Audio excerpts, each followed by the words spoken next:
Good morning. I'm never sure exactly how to take it. I know in the welcome video, Melissa said she was looking forward to, or she was glad this was the last week of the series. Somehow my brain heard that a little different. When I tell you what the main subject of today is, you might be glad too. We're going to be, I started, it was probably about a month ago. I read through the book of Galatians. It'd be a good one for you, especially after today, kind of get some context, go back and read through. You can read through that letter in like one sitting. But Paul was ticked through the whole book of Galatians. We're going to jump into it. And the main topic that he talked about in this book is circumcision. So buckle up. The doors are locked. You're going to get through it with me on this. But last week, if you were with us, if you weren't, this would be a good one to go back and catch up on. We're in the third week. So go back and catch up on the other two if you haven't. But we've been talking about the fact that when Jesus came, he introduced something completely new. This wasn't like Temple 2.0. This wasn't an extension of what had been going on. He said, I came to fulfill it and introduce something new. It wasn't a next level religious thing. He started a whole new movement, which is why we're sitting here today. And Jesus' coming, it signals something that, if you've ever listened to Andy Stanley teach and preach, he calls this the temple model. And this model was more than just like a building of the temple. It was a religious system, and it involved four things: sacred places, sacred texts, sacred men, and superstitious followers. And in all these sacred places, this will start to sound familiar, even though this goes way, way back. The sacred men come into the sacred places, always men. And they would use the sacred text to tell the superstitious followers how to live. And if you don't live the way that the sacred men tell you that the sacred texts are telling you how to live, then God is going to get you, and God is going to be mad at you, and you're not doing it right. So people live in fear, because fear is a really, really good tactic. You know, when you want to motivate people, especially if you want to control people, fear is good for that. People have all kinds of superstitions. And you'll still find the temple system at work all over the world. And unfortunately, still in a lot of churches today. In fact, I'm going through that, and some of you are thinking, well, that just sounds like church, Dennis, and exactly. And in my opinion, that's part of the problem that we're running into with this generation. Because the coming of Jesus was a departure from the temple system, the temple model. And Jesus said he came to replace the entire law. He said everything hinges on this one new command that I'm giving you. The entire law, the whole religious system, he replaced with this one single word: love. And that's the part that a lot of church folk, a lot of religious folk back then and today don't like, because it just it sounds way too simple. It sounds way too fluffy. It sounds way too easy. But it's really not. When we start to lean into this, when we start to lead with love, when we start to put it to work, because we prove over and over and over again, let's just be honest, we have a really, really hard time loving people who are difficult to love, especially. But that was at the very heart of this whole new movement that Jesus called us to be a part of when he said, follow me. But, okay, old ways die hard, don't they? And for some of the earliest Christians, when this movement started getting going, it almost felt sacrilegious to them to abandon all the old teachings and the old laws and the old systems. I mean, it just kind of felt disrespectful. Maybe you can relate to abandon just everything that they were brought up with. And I'm sure we can relate to this, because think about this, okay, with me. Many of our religious beliefs, the things that we say we believe, are based more on conscience than reality, based on how we were taught, how we were brought up, than maybe even what we believe ourselves. Our beliefs and our values can clash in this way sometimes. Okay, for example, if someone's ever told you something like, you shouldn't feel that way, and that's really, try that in your relationships. That always works. Yeah, you shouldn't feel that way. Or maybe like in church circles, it's more like, you shouldn't feel guilty about that. There's no reason you shouldn't feel guilty about that. Well, I mean, okay, based on what? And just because someone tells you where you should feel guilty or you shouldn't feel guilty about that, does that all of a sudden make the guilty feeling go away? No. Why? Because your conscience has been kind of tuned to believe and lean a certain way, to believe a certain set of beliefs and values.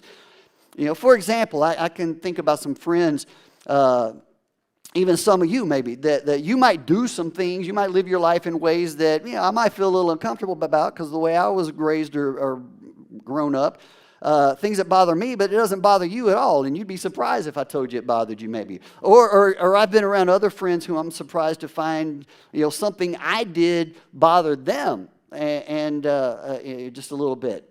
But that's just because our consciences, we've been tuned to a certain set of beliefs and values that we learn through life, and many times we learn these things through religion and church. Like I grew up in what maybe a lot of you would consider to be pretty legalistic church experience, pretty traditional evangelical beliefs, but my church would probably have been considered a little more strict in a lot of things than others. But okay, I remember I had some Catholic friends growing up that we'd have these conversations, and there were things that they did I just didn't understand, like confession, for example. I'd be like, hey, you don't have to go to confession. You just tell God you're sorry. You confess it, and He forgives you, and you move on. And they're like, no, oh man, no, you've got to go to confession. You got to say so many Hail Marys, right? You've got to do these things, and it was really strange to me, but it wasn't to them. So now, if you're Catholic, don't leave, don't turn me off yet. I'm not done. I got a point. But on the other hand, like in my church, we didn't drink any alcohol.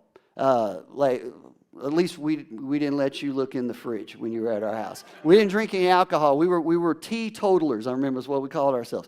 And my Catholic friends would be like, none at all. And I'm like, no, you can't drink alcohol, none. And they're like, well, we actually drink alcohol in church. What? And they're like, yeah, well, why don't you drink? And I'm like, well, because you're not supposed to. You just don't do that. Well, that's it. Yep, that's it.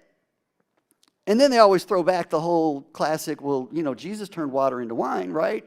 To which I was trained to say, well, that wasn't like real wine or something, But it was always an interesting conversation. The way that you were raised and the way that religion is presented to you, it kind of tunes your conscience. And many times we just believe things and we don't even know why. But the old ways die hard. And the early Jewish Christians, they attempted to merge Jesus in this new movement with the old temple model. And don't take this to think that, okay, everything just because it's old is bad. It's just we need to really understand why we do some of the things we do. But to try to throw Jesus in the mix and sprinkle a little Jesus on what we're already doing was harsh, because partly the temple system, it tuned their consciences, right? And it felt wrong to abandon the things they'd grown up with, the old ways. And also because, okay, they really did believe that Jesus was the Messiah. And so if Jesus is the Messiah, then he's actually an extension of the Old Testament. That's what it came from. So they just kind of hung on to their Old Testament thinking and the temple systems along with Jesus. But then, okay, then comes Paul, the Apostle Paul, to the church's rescue. And if you don't know Paul's backstory, okay, he actually started out as Saul of Tarsus, and he didn't show up in church history as a Christian. First time we read about him in Acts, he's actually trying to stomp out the Christians. And he was a Pharisee. And not just any Pharisee, like he was a very confident, arrogant Pharisee. He could out-Pharisee any other Pharisee, and he would challenge them on that kind of thing. He had memorized the entire Torah. And you should go look at a Torah. A Torah is like an encyclopedia type thing. He knew it front and back. And he was a teacher of the Old Testament law. He was such a devout Pharisee that he started out to stamp out this new Jesus movement, make it his mission to destroy Christianity. And he would probably, most certainly would have done that before God gets his attention. And he actually becomes a Jesus follower. And he throws all of that passion into the new movement, joins the Jesus movement. Jesus changes his name to Paul. And more than anybody else, okay, Paul would have known that this new movement, this was more than just an extension, an add-on, a value add to the old temple system, some next level Judaism. This was something completely new, something completely different. And that's what he began to teach the Jews, right? This isn't just an add-on. Jesus came to do something different, a complete departure from the old temple system. And Paul understood better than anybody how dangerous it would be to just try to merge Jesus into the old and not make any changes. So this is where this letter to Galatia kind of comes from. His first trip to these believers in a lot of these cities, he went into this region known as Galatia, where if you looked at it on a map now, it's kind of where modern-day Turkey is. That's where he was going. And he starts several new churches there, and among these new believers, in the mix were some Jewish people who had embraced Jesus. But then there were also some non-Jewish people, some Greeks who had embraced Jesus, and they were working together, and things were going great. And so Paul leaves, trusts that they're going to do good. But then behind him, there comes another group of missionaries who were Jewish Christians, but they began to teach all these new Christians in Galatia, hey, wait, if you're going to be a follower of Jesus, then you've got to become Jewish first, because Jesus was Jewish. And so that means you've got to embrace all the old Jewish ways if you're going to be a new Jewish Christian. Because after all, Jesus is Jewish, he's the Messiah. The Messiah is an extension of the Old Testament. So it just makes sense. If you're going to follow Jesus, you got to become Jewish first. And this set Paul off when he heard about it. Paul got really, really angry. The idea of trying to mix these two things brought out some pretty strong emotion in him. And so in this letter to the believers in Galatia, he really starts to talk about what a big deal this really is. And the letter in this, he's talking to a group called the Judaizers. And these were basically Jewish Christians who believed that anybody who wasn't Jewish converting to Christianity has to become a Jew themselves. You got to convert to Judaism. And so now these were good people. I think their motives probably weren't completely wrong. They were Christians, but this process was really complicated for a non-Jew. Like if you grew up Greek or Gentile, for non-Jewish men especially, this is where it required this little invasive surgery known as circumcision. And it's like, I really want to get in on this new movement. I'm really inspired by Jesus, but this whole circumcision thing kind of throws me off a bit. But they're like, no, you got to be all in for Jesus, right? He died for you. You can take the little procedure for him. And that was their attitude. So Paul travels through Galatia. He plants all these churches. And then after he's gone, these Judaizers come in, try to undermine the whole Jesus movement. And that caused Paul to just almost become unhinged. Like, you should really read through the book of Galatia if you haven't in a while. Because this is what he says. He insisted the old ways would weaken the central message of Jesus. We keep trying to go back to that. We miss the point completely, he said. And when you read this letter, it's obvious. He's ticked. He's mad. So I want to look at this together, just a portion. We don't have time to look at it all, but there's a middle part of this where he writes these. You can get an idea about his anger about this and why. Here was his appeal to these Galatian believers in chapter 5. He says, so Christ has truly set us free. Now make sure that you stay free and don't get tied up again in slavery to the law. In other words, okay, if following Jesus doesn't make you feel freer, then you're probably doing it wrong, right? If you can't define your version of faith and Christianity as freedom, then something's wrong with your version of Christianity because Christ has truly set us free, he said. And then check this out, verse 2, he says, listen, exclamation point, listen. I, Paul, tell you this. If you're counting on circumcision to make you right with God, then Christ will be of no benefit to you. Now, you can make circumcision whatever religious acts, and for us it can represent any legalistic religious thing that we think of that would earn favor with God for us, or that would get us good with God, that would make us followers of Jesus, that make us better than other people. He's saying, nope, that does you no good. In fact, that means Christ is no good to you. You're missing the point. And now, okay, understand, Paul wasn't against like circumcision in and of itself. This represented something. In fact, Paul was Jewish. He'd been circumcised. Many of Jesus' early followers were circumcised. Many of you have been circumcised, right? This is important. Paul wasn't against circumcision. He was against what they wanted to make circumcision mean, right? Following circumcision represented that old covenant. But we learned last week that Jesus initiated a new covenant. So Paul is talking to these grown-up, mainly non-Jewish men in this and saying, wait, if you allow yourself to be circumcised, you allow yourself to do anything religious like this just to be a Jesus follower, if that's what they convince you of, then you're embracing the old covenant. You're not embracing the new covenant Jesus came to bring. You don't have to be circumcised. That was a unique cultural sign of the old covenant. It had a purpose, but Jesus came to initiate a new covenant. So it isn't that. And if you're counting on circumcision or anything else to get you in, you're missing the point entirely. He goes on, verse 4, he says, for if you're trying to make yourselves right with God by keeping the law, you've been cut off from Christ. You have fallen away from God's grace. Now, what's he getting at here? Let me try to illustrate this a little bit like this. Okay, let's say after church today, somebody comes up to me and they says, "Hey, Dennis, we really like church, appreciate what everything's going on, great people, love it, Life Point Kids Ministry, our kids getting a lot out of it, and what it's doing for our family. We just wanted to be able to say thanks somehow." And so they give me a gift card for $100.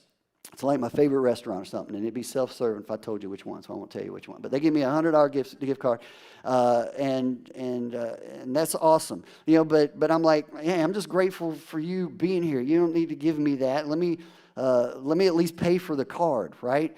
And they're like, no, we just want to bless you with it. Just take it. All right, I mean, you don't have to do that. What if I at least give you $50 for it? They're like, no, just take it. All right, well, what if I at least give you $25 for it? It feels awkward. All right, well, we'll take your $25 for the $100 gift card. Now, at that point, okay, it's no longer a gift card, is it? It's basically a discount card. That's essentially what Paul is saying in verse 4. Think about it this way, okay? Grace is the hallmark of the whole Christian experience. Grace is God knowing everything about you and choosing to love you unconditionally anyway. That's grace. Grace means there's no secrets you can keep from your Heavenly Father, yet He still refuses to stop calling you one of His children. And He knows everything about you. Grace is unmerited favor. It's a gift. The word deserve isn't even in the definition of grace. Grace is free. But the moment you start trying to earn grace, or you start trying to pay back grace, or you start throwing grace expectations on other people, or you just keep going through the rules, making your points, you have done away with grace at that point. You've discounted it. You have taken the blessing back from the giver. Even if it's not full payment, it becomes a discounted gift, and grace is a gift. So Paul says that the moment that you try to earn your way to God, or you try to make people go through hoops and jump steps to try to get to God, start bargaining, measuring your goodness on the scales, all of that. The moment you start to try to rely on any part of that system or force that system on anybody else, then you have fallen away from grace. And he's not even got to the extreme part yet here. Look what he says in verse 6. For in Christ Jesus, in this new movement that Jesus came to start, neither circumcision nor uncircumcision has any value. He's like, you're going through the motions. Doesn't mean anything. Maybe it did before, but this is something new. You're making a point, but it doesn't make any difference. It's exactly what he says here, right? Now, okay, if you've not been paying attention to me before, I need you, if you're watching online, pay attention, all right? I need you to listen up. Because he says something next after this that was so extreme. Like, you probably wouldn't even believe it was in here if I'd not worked up to this a little bit, right? In fact, if I were to just preach a little vignette about what he says next here without giving you any of the context, you'd think I'd gone absolutely nuts, right? You wouldn't come back. Dennis has gone off the deep end. He's turned into one of those touchy-feely radical types, right? He's unbalanced. We can't go to church there anymore. That's how dramatic this is. This was how extreme this was for Paul to write. And if you're still not sure about the whole church thing, or you got friends or you got family that are just kind of kicking back against this, where Jesus fits into your worldview, you're not sure, then please listen to this.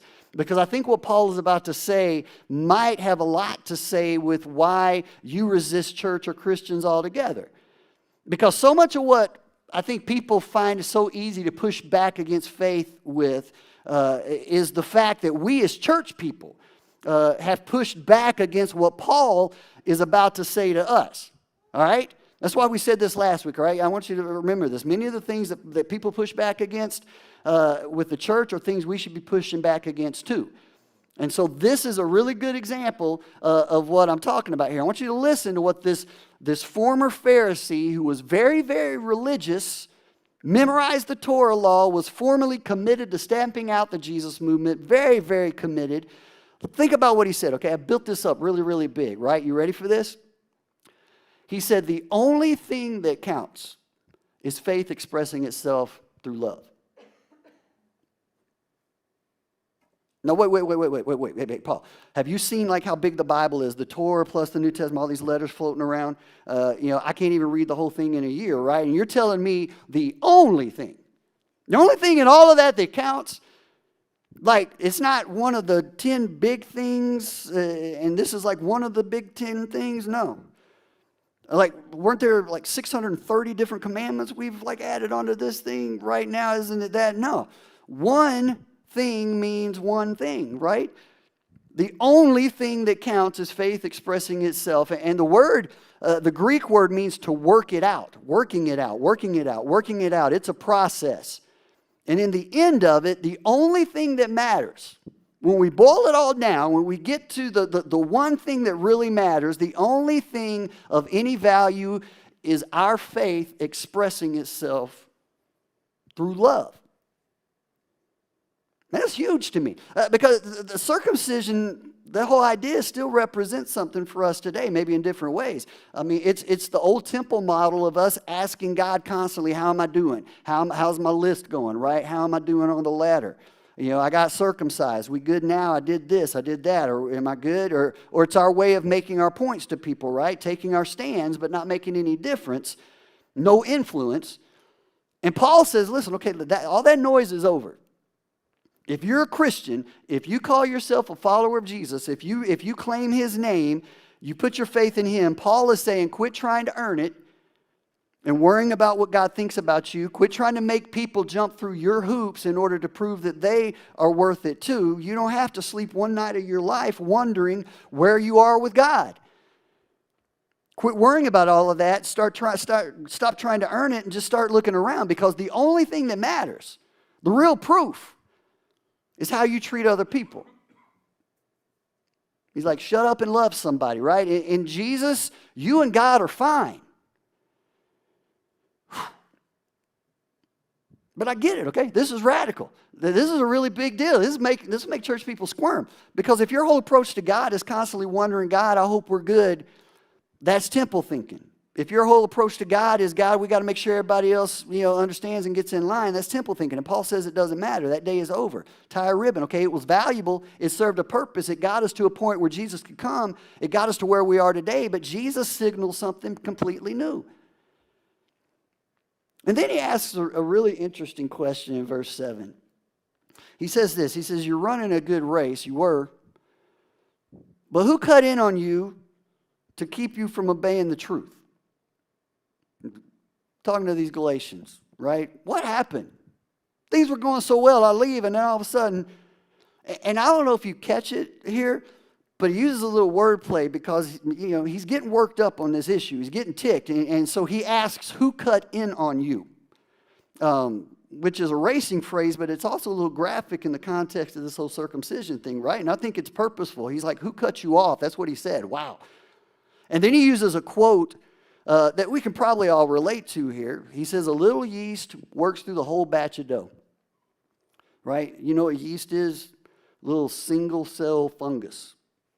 A little tidbit you can share later on, make you sound smart or useless, one or the other. But you take a little single cell fungus, you throw it into this big ball of dense dough, and with just a little pinch of yeast, right, you come back later and the whole batch has changed.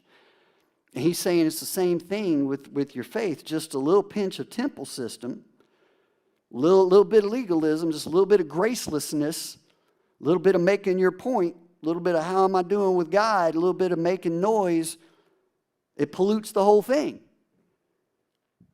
In other words, it's like someone says, it only takes a little bit of the wrong thing to ruin the whole thing. And we're good at this. But it's like this isn't a blend, he says. This isn't a mix. This isn't even a balance, okay? This is something completely new. And so you might feel some of Paul's emotion here and be like, hey, Paul, man, let's just calm down, right? There's no need to be talking all of that. It's a little gross. But nobody's trying to hurt anybody. They've got their way like we've got our way. We can appreciate all of that. Let's just all be happy, hold hands. We're different kinds of Christians, and some are more traditional and some do things different over here, and that sounds great. We should just, right. Paul's saying, I get all of that. I get all of that. That's all true, but you're missing the point.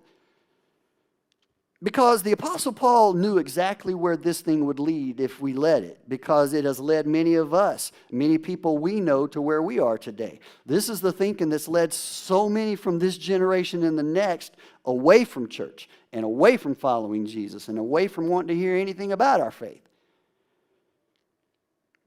Now, this is where I need you to hold on to your seat, okay? Because here's the rated R part. This is where Paul, he's so mad. He expresses just how infuriated he is with trying to blend all of this old with the new, trying to make our points and take our stands without making any difference. And he's mad. So here's what he says, verse 12. As for those agitators, I wish they would go the whole way and emasculate themselves. And if you need me to explain that to you, talk to me later. Like, you should read your Bible. This is Paul. You know, I had to check this myself, okay? The Greek word he uses here is apokopto. Apokopto. It's fun to say. Apokopto. Apokopto. It literally means to cut off. It's like, Paul, dude, right? And I'm not trying to be tactless or crass or any of that. I really wanted to kind of skip this, but I think it's important for us to understand just really how much Paul believed was at stake with this. Because he knew where this kind of thing would lead. And he knew that if you try to mix, to fight to hang on or blend all of your own preconceived opinions and ideas and things like that, that you're going to miss the central message of Jesus and why he even came. That's why he's so mad. Eventually, it's not going to be about Jesus at all. And think about this in relation to why most people you know, or especially most people in this generation now, kick back against church and against faith. Most of it has nothing to do with Jesus, does it? We never even get to Jesus. It's the temple model. It's religion.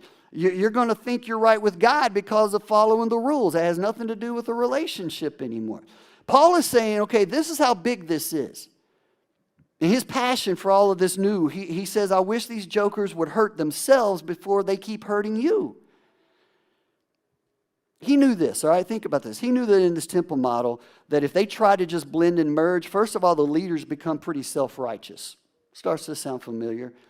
Because in this temple model, this old way of thinking, the sacred men, they get to interpret the rules any way they want in such a way that they always keep the rules perfectly, right? And good luck to you. And you're not quite good enough yet, and you didn't do it just right yet, and you're acceptable up to a point, but keep going right. But if you come to me with the right posture, if you come to me with the right sacrifice, if you come to me, I can get you square with God. But I'm fine, okay? Don't question me. And when I realize I'm not fine, then I have to just fake it that I'm fine, or else you won't let me be the sacred leader anymore. Now, this isn't our day and time. This was way back then. This was the temple model, right? But he also knew that followers would become hypocrites. Because in order to follow the law perfectly, we have to either dumb down the law or reinterpret the law, make it mean what we want it to mean. And, I don't think it really means that. So let's just kind of reinterpret it until it becomes something I can live with and it no longer bothers my conscience. I can relieve guilt and fear real easily if I can just twist things around. Jesus comes along, though, and he raises the bar so high in terms of obeying the law. He's like, you've heard it said a man should commit adultery. You've heard that? Yeah, Jesus, we've heard that. Well, I say if you even look at a woman lustfully, you've committed adultery in your heart. Well, who can live up to that, right?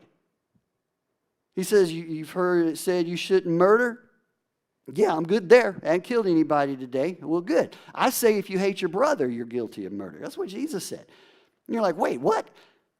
I mean, he raises the standard so high, nobody could do it perfectly. But in the old system, okay, we bring the rules down to our level where the leaders become self-righteous, the followers have to become hypocrites. And then he knew if we keep at it, these texts, the sacred texts, would be exploited.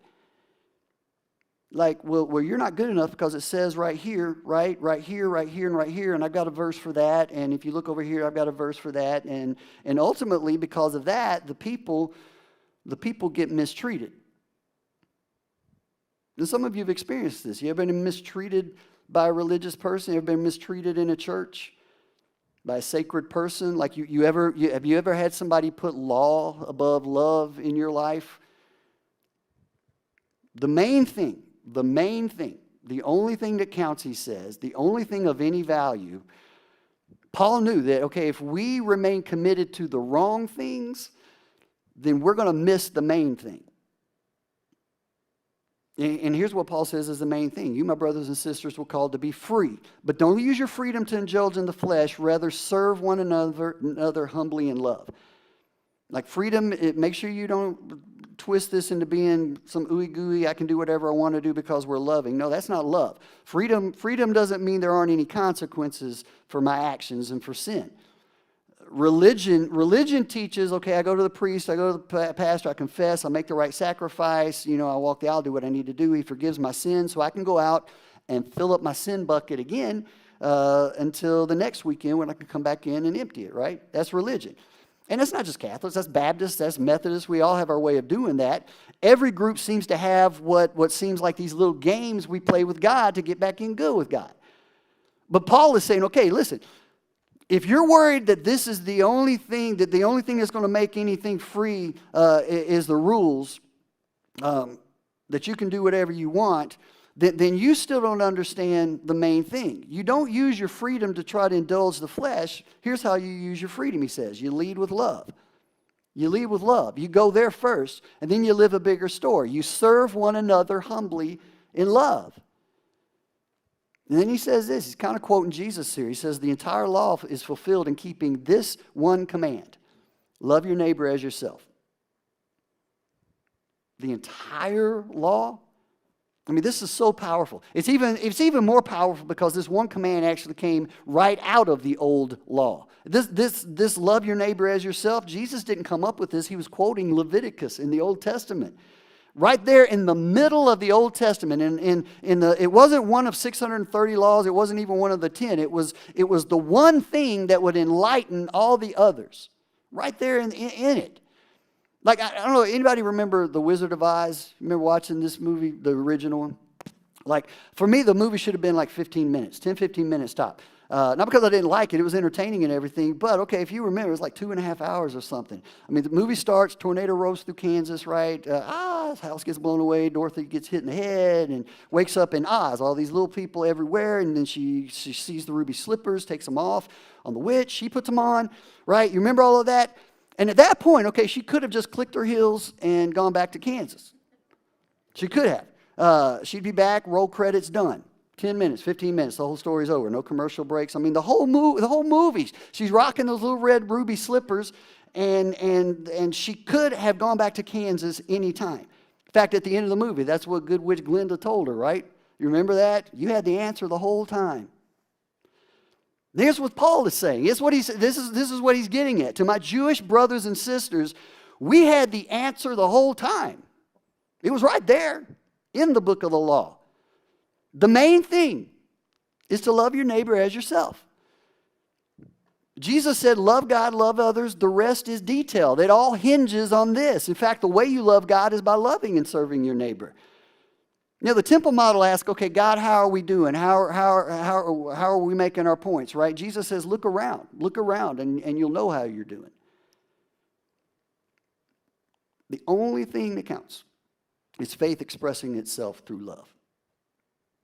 Like, I don't know who's in charge of these things anymore. I want to see this in our lobby. I will see it every time I come in, every time I go out. The only thing that counts is faith expressing itself in love. Get this right, you'll pray differently, won't you?